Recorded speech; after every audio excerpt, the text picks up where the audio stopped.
Frans de Waal est un éthologue et primatologue américano-néerlandais. Après son doctorat en biologie, obtenu à l'Université d'Utrecht en 1977, il a étudié pendant 6 ans la colonie de chimpanzés du Burgers Zoo d'Arnhem, puis est parti pour les États-Unis.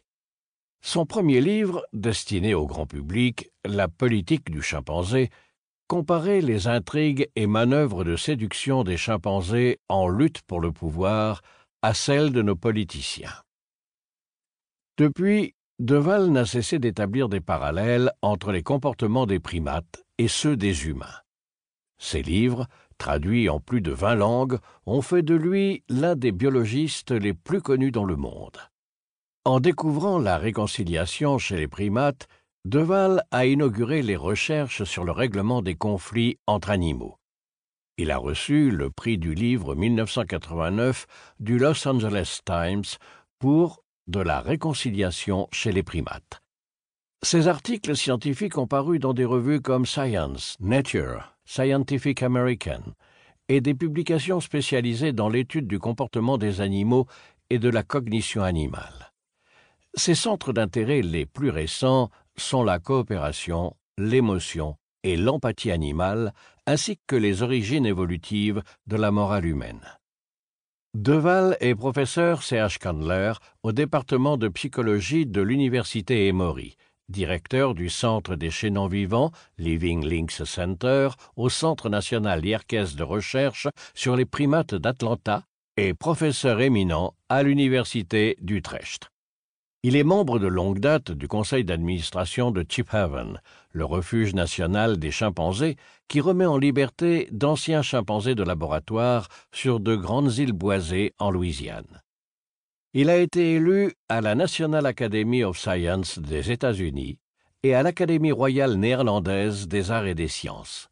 La revue Time l'a inscrit en 2007 sur sa liste des 100 personnalités les plus influentes du monde actuel. Et la revue Discover l'a fait figurer en 2011 parmi les 47 grands esprits de la science, de tous les temps. Frans de Waal vit avec son épouse, Catherine, à Smoke Rise, en Géorgie, États-Unis.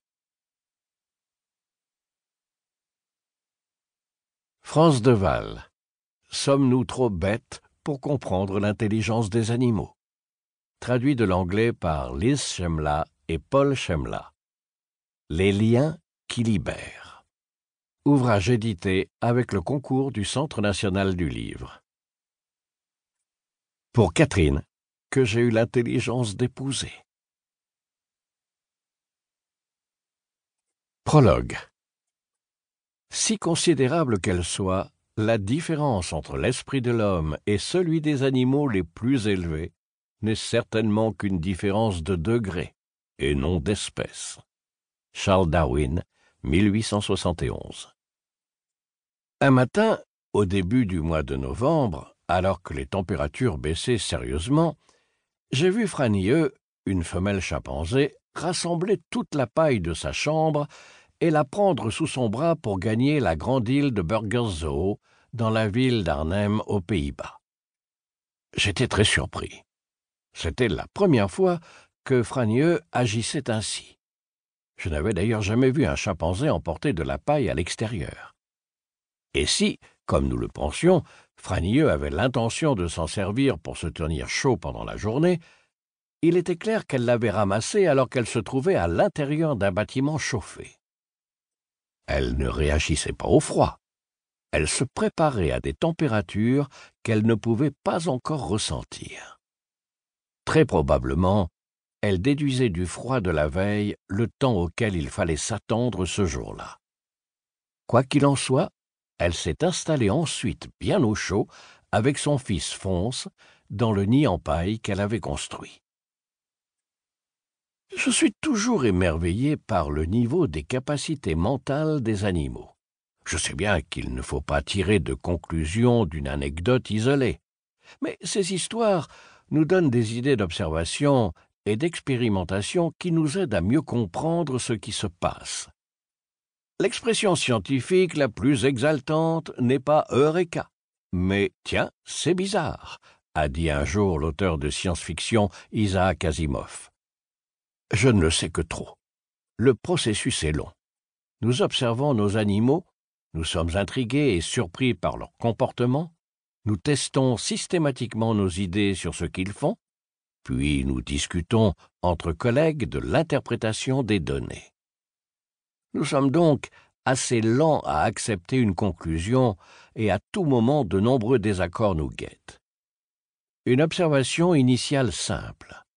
Un grand singe fait un tas de paille peut avoir des répercussions énormes. Déterminer si les animaux se projettent dans le futur, comme Franieux semblait le faire, est un enjeu important pour les scientifiques d'aujourd'hui. Les spécialistes parlent de voyage mental dans le temps, de chronesthésie et d'autonoèse. Mais je vais vous épargner cette obscure terminologie et tenter de traduire nos découvertes en termes simples. Je vais à la fois raconter des anecdotes sur l'exercice quotidien de l'intelligence animale et apporter des preuves issues d'expériences contrôlées. Les premières nous aideront à comprendre à quoi servent les capacités cognitives et les secondes à exclure d'autres explications possibles. J'accorde autant d'importance aux deux, même si je sais que les anecdotes sont plus agréables à lire que les expérimentations. Par exemple, on se demande si les animaux disent bonjour, mais aussi au revoir. Il est facile de répondre à la première question. Les animaux font la fête à un individu familier après une absence. Votre chien, par exemple, vous saute dessus dès que vous rentrez chez vous. Sur Internet, des vidéos de soldats qui reviennent de l'étranger montrent qu'il existe un lien entre la durée de la séparation et l'intensité de l'accueil de l'animal. Nous comprenons ce lien, car nous le ressentons également. Nul besoin de grandes théories cognitives pour l'expliquer. Mais qu'en est-il de l'au revoir? Nous n'aimons pas dire au revoir à ceux que nous aimons. Ma mère a pleuré quand j'ai déménagé outre-Atlantique, même si nous savions tous deux que j'allais revenir. L'au revoir suppose la conscience d'une séparation future. C'est pourquoi il est rare chez les animaux. Mais là aussi, j'ai une anecdote. J'entraînais Cuif, une femelle chimpanzé, à donner le biberon à un petit de son espèce qu'elle avait adopté. Elle se comportait en tout point comme sa mère, mais elle ne produisait pas assez de lait pour le nourrir. Nous donnions donc à Cuif un biberon de lait tiède qu'elle lui administrait avec précaution. Elle est devenue si douée dans cette tâche qu'elle retirait brièvement le biberon pour laisser le bébé faire son rot.